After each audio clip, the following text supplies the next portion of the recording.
आपण सालासर बालाजी मध्ये आलोय हां आणि आपण आता दर्शन घेऊन जेवण करणार जेवण करणार आहे. बस. हां आधी आणि फोटो मग फोटो बा हां. चला छोटा काढायला येतोय.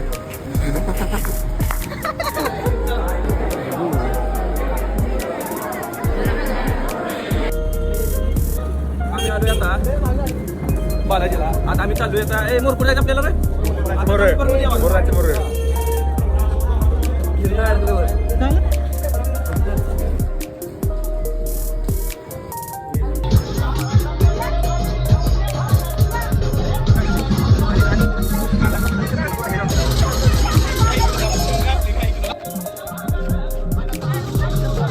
खाली आपण पुष्कर हे मंदिर आहे.